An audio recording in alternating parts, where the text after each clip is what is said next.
मेरे प्रिय छात्र छात्राओं, आप सभी लोगों को गुरुकुल SKJ क्लास में स्वागत है। जैसे कि मैंने आपको बताया था कि रूटीन के अनुसार आज इतिहास की पढ़ाई है और मैं इतिहास का वीडियो लेकर आप लोग के सामने आया हूँ। मेरे प्रिय छात्र छात्राओं, आपसे मेरा नम्र निवेदन है कि आप लोग मन लगाकर पढ़ाई कीजिएगा। मैं गुलजार, मृत्युंजय, शशि, चंद्रशेखर, राकेश, राजेश, सविता का शुक्रगुजार हूँ कि उन्होंने कमेंट्स बॉक्स के द्वारा मुझे बताया कि आपकी पढ़ाई अच्छी लग रही है, थोड़ा सा और हम लोगों पर मेहनत कीजिए ताकि हम लोग और निखर सके। तो आज क्लास में पार्ट 3 का इतिहास चैप्टर की पढ़ाई हुई है, जो मैं आप लोगों के लिए लेकर आया हूँ।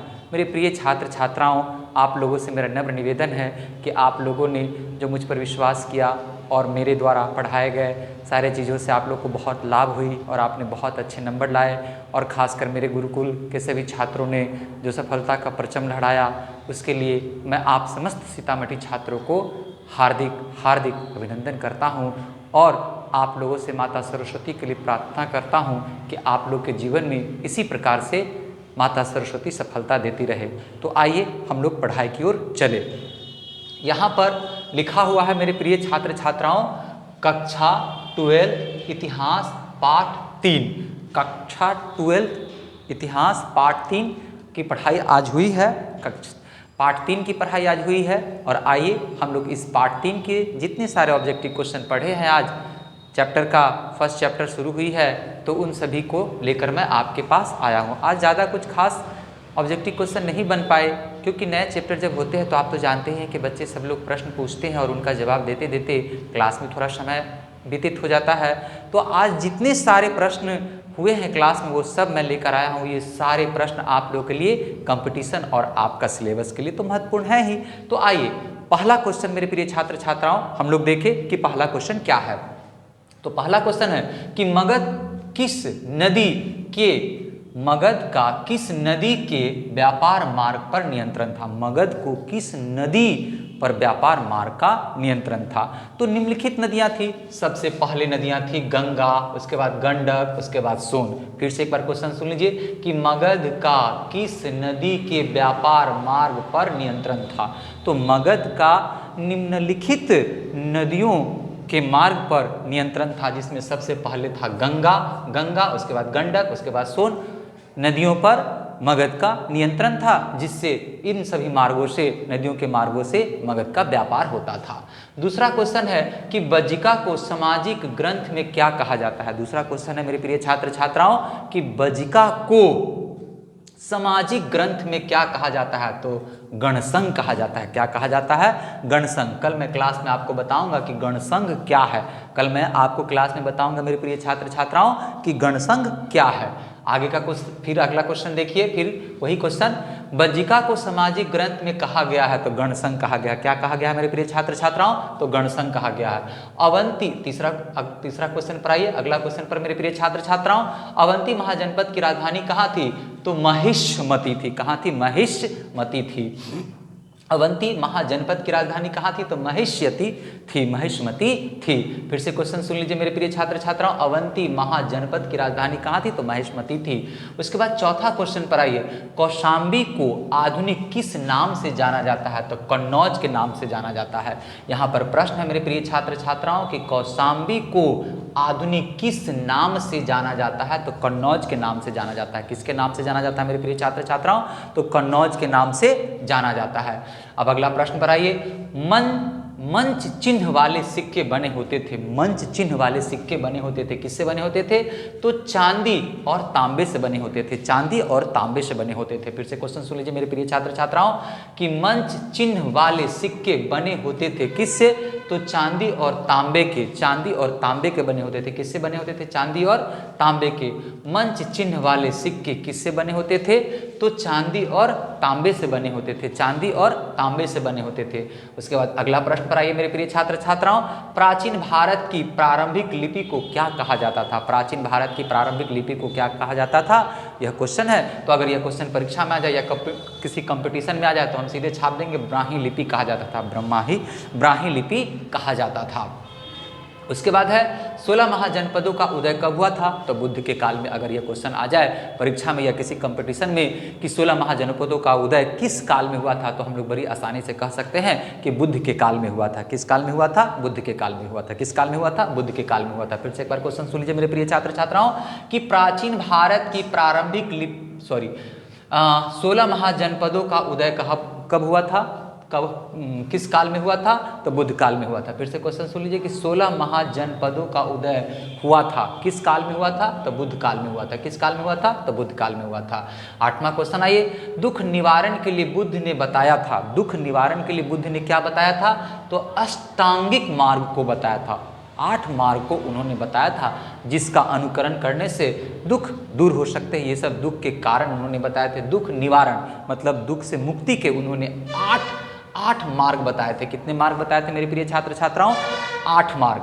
फिर से एक बार क्वेश्चन सुन लीजिए कि दुख निवारण के लिए बुद्ध ने कितने मार्ग बताए थे?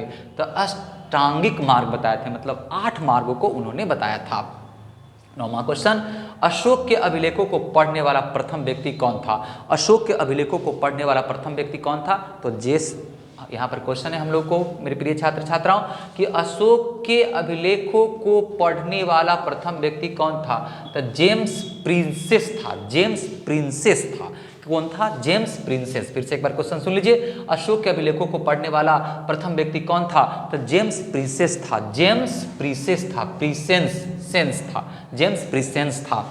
उसके बाद 10वां क्वेश्चन, कलिंग पर विजय प्राप्त करने वाला पहला शासक कौन था? तो अशोक था। कलिंग पर विजय प्राप्त करने वाला पहला शासक कौन था? तो अशोक था। कलिंग पर विजय प्राप्त करने वाला पहला शासक कौन था? तो अशोक था। अगर यह क्वेश्चन आए मेरे प्रिय छात्र छात्राओं तो आप सीधे छाप दीजिएगा अशोक। फिर से क्वेश्चन सुन लीजिए कि कलिंग पर विजय प्राप्त करने वाला शासक कौन था? तो अशोक था। कलिंग पर विजय प्राप्त करने वाला शासक कौन था? अशोक था। अशोक 261 ईसा पूर्व कलिंग पर आक्रमण किए थे और वह कलिंग पर विजय प्राप्त करने वाले प्रथम शासक थे। उसके बाद अगला क्वेश्चन है, ये धम्म की भाषा क्या थी? तो प्राकृत थी। धम्म की भाषा क्या थी? तो प्राकृत थी। धम्म की भाषा क्या थी? तो प्राकृत थी। धम्म महापात्रों की नियुक्ति भी अशोक ही किए थे और इसका भी संचालन अशोक जी ही किए थे। इसलिए यहाँ पर प्रश्न है कि धम्म की भाषा थी तो प्राकृत भाषा थी। धम्म की भाषा क्या थी? तो प्राकृत भाषा थी। फिर अगला क्वेश्चन पर आइए मेरे प्रिय छात्र छात्राओं, त्रिपिटक का संबंध किस धर्म से? त्रिपटक का संबंध किससे है? तो हम लोग सीधे लिखेंगे बौद्ध धर्म से। फिर से क्वेश्चन, त्रिपटक का संबंध किस धर्म से है? तो बौद्ध धर्म से है। त्रिपटक का संबंध किस धर्म से है? तो बौद्ध धर्म से। अगला क्वेश्चन पर आइए, प्रथम बौद्ध संगीत कहाँ आयोजन किया गया था? तो राजगृह में। प्रथम बौद्ध संगीत कहाँ आयोजित किया गया था? तो राजगृह में। प्रथम बौद्ध संगीत कहाँ आयोजित किया गया था? तो राजगृह में किया गया था। अब आइए अगले क्वेश्चन पर मेरे प्रिय छात्र छात्राओं, जैन संगीत कहाँ हुई थी? जैन संगीत कहाँ हुई थी? तो बल्बी में हुई थी। जैन संगीत कहाँ हुई थी? तो बल्मी में हुई थी। जैन संगीत कहाँ हुई थी? तो बल्मी में हुई थी। उसके बाद 15वां क्वेश्चन है कि महाभारत की महान संस्करण में कुल कितने क्षेत्रों की संख्या थी? तो 1,00,000 क्षेत्रों की संख्या थी। फिर से प्रश्न सुन लीजिए, महाभारत की महान संस्करण में कुल क्षेत्रों की संख्या कितनी थी? तो हम लोग लिखेंगे 1,00,000 थी। फिर उसके बाद अगला क्वेश्चन है कि महाभारत की रचना कितने वर्षों में हुई थी? तो 1000 वर्षों में महाभारत की रचना हुई थी। तो यहाँ पर इतने सारे क्वेश्चंस जो मैं आज आपको लेकर आया था वह सब मैंने आपको बताया। फिर से मैं एक बार इन सारे क्वेश्चनों को रिपीट करने जा रहा हूँ। मेरे प्रिय छात्र छात्राओं, बड़े ध्यान से आप इन सारे क्वेश्चनों को फिर से सुनेंगे। तो आइए चले, मगध का किस नदी के व्यापार मार्ग पर नियंत्रण था? तो गंगा नदी, गंडक नदी, सोन नदी। फिर से क्वेश्चन सुन लीजिए कि मगध का किस नदी के व्यापार मार्ग पर नियंत्रण था? तो गंगा, गंडक और सोन नदी के मार्ग पर नियंत्रण था। उसके बाद दूसरा क्वेश्चन, बज्जिका को सामाजिक ग्रंथ में क्या कहा जाता था? तो गणसंघ कहा जाता था। बज्जिका को सामाजिक ग्रंथ में क्या कहा जाता था? तो गणसंघ कहा जाता था। क्या कहा जाता था? गणसंघ कहा जाता था। तीसरा है, अवंती महाजनपद की राजधानी कहाँ थी? तो महेशमती थी। अवंती राज्य की राजधानी कहाँ थी? तो महेशमती थी। अवंती राज्य की राजधानी कहाँ थी? तो महेशमती थी। उसके बाद चौथा, कौशाम्बी को आधुनिक किस नाम से जाना जाता है? तो कन्नौज के नाम से। कौशाम्बी को आधुनिक किस नाम से जाना जाता है? तो कन्नौज के नाम से। कौशाम्बी को आधुनिक किस नाम से जाना जाता है? तो कन्नौज के नाम से। कौशाम्बी को आधुनिक किस नाम से जाना जाता है? तो कन्नौज के नाम से, कन्नौज के नाम से। पांचवा, मंच चिन्ह वाले सिक्के बने होते थे चांदी और तांबे के। मंच चिन्ह वाले सिक्के बने होते थे चांदी और तांबे के। मंच चिन्ह वाले सिक्के बने होते थे चांदी और तांबे के। छठा, प्राचीन भारत की प्रारंभिक लिपि को क्या कहा जाता था? तो ब्राह्मी लिपि। प्राचीन भारत की प्रारंभिक लिपि को क्या कहा जाता था? तो ब्राह्मी लिपि। प्राचीन भारत की प्रारंभिक लिपि को क्या कहा जाता था? ब्राह्मी लिपि। 16 महाजनपदों का उदय हुआ था किस काल में? तो बुद्ध काल में। 16 महाजनपदों का उदय किस काल में हुआ था? तो बुद्ध काल में। 16 महाजनपदों का उदय किस काल में हुआ था? तो बुद्ध काल में। दुख निवारण के लिए बुद्ध ने कौन सा मार्ग बताया था? तो अष्टांगिक मार्ग को बताया था। दुख निवारण के लिए बुद्ध ने कौन सा मार्ग बताया था? तो अष्टांगिक मार्ग को बताया था। फिर से क्वेश्चन सुन लीजिए मेरे प्रिय छात्र छात्राओं, दुख निवारण के लिए बुद्ध ने बताया था कौन सा मार्ग? तो अष्टांगिक मार्ग को बताया था। अष्टांगिक मार्ग को बताया था। अशोक के अभिलेखों को पढ़ने वाला प्रथम व्यक्ति कौन था? तो James princess. James princess. Ashok के अभिलेखों को पढ़ने वाला प्रथम व्यक्ति कौन था? तो जेम्स प्रिंसेस। अशोक के अभिलेखों को पढ़ने वाला प्रथम व्यक्ति कौन था? तो जेम्स प्रिंसेस। फिर अगला क्वेश्चन पर आइए, कलिंग पर विजय प्राप्त करने वाला शासक कौन था? तो अशोक था। कलिंग पर विजय प्राप्त करने वाला शासक कौन था? तो अशोक था। कलिंग पर विजय प्राप्त करने वाला शासक कौन था? तो अशोक था। धम्म की भाषा थी प्राकृत। धम्म की भाषा क्या थी? तो प्राकृत। धम्म की भाषा क्या थी? तो प्राकृत। धम्म की भाषा क्या थी? तो प्राकृत। त्रिपिटक का संबंध किस धर्म से था? तो बौद्ध धर्म से। त्रिपिटक का संबंध किस धर्म से था? तो बौद्ध धर्म से था। किस धर्म से था? तो बौद्ध धर्म से था। त्रिपिटक का संबंध किस धर्म से था? तो बौद्ध धर्म से था। त्रिपिटक का संबंध किस धर्म से था? तो बौद्ध धर्म से था। प्रथम बौद्ध संगीत कहाँ हुई थी? तो राजगिरी में हुई थी। प्रथम बौद्ध संगीत कहाँ हुई थी? तो राजगिरी में हुई थी। प्रथम बौद्ध संगीत कहाँ हुई थी मेरे प्रिय छात्र छात्राओं? तो राजगिरी में हुई थी। अगला क्वेश्चन है, जैन संगीत कहाँ हुई थी? तो बल्बी में हुई थी। जैन संगीत कहाँ हुई थी? तो बल्बी में हुई थी। जैन संगीत कहाँ हुई थी? तो बल्बी में हुई थी। महाभारत के महान संस्करणों में कुल क्षेत्रों की संख्या कितनी थी? तो 1 लाख। महाभारत की महान संस्करण में कुल क्षेत्रों की संख्या कितनी थी? तो 1 लाख। महाभारत की रचना कितने वर्षों में हुई थी? तो 1000 वर्षों में। महाभारत की रचना कितने वर्षों में हुई थी? तो 1000 वर्षों में। तो मेरे प्रिय छात्र छात्राओं, आज मैं पार्ट 3 जो क्लास में पढ़ाया था अपने गुरुकुल संस्था में, उसके ये सारे ऑब्जेक्टिव क्वेश्चन मैंने आपको आज दिया है। कल पुनः हिस्ट्री का ही क्लास है, हिस्ट्री का ही रूटीन है, तो मैं पुनः इसके आगे बहुत सारे ऑब्जेक्टिव क्वेश्चन लेकर कल आप सभी छात्र छात्राओं के लिए आऊँगा।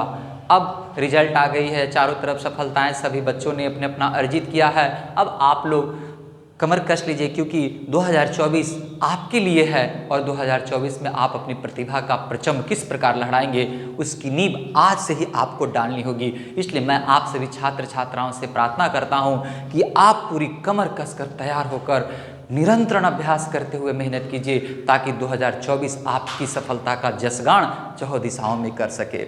यही मैं आप सभी छात्र छात्राओं से प्रार्थना करता हूं और अंत में आप सभी छात्र छात्राओं से विदा लेते हुए यह कह रहा हूं कि गुरुकुल SKJ इस क्लास के चैनल को सब्सक्राइब कीजिएगा, लाइक कीजिएगा और शेयर कीजिएगा, ताकि सभी छात्र छात्राओं को इन सभी पठन पाठन के कार्य को संपादित करने में मुझे मदद मिल सके।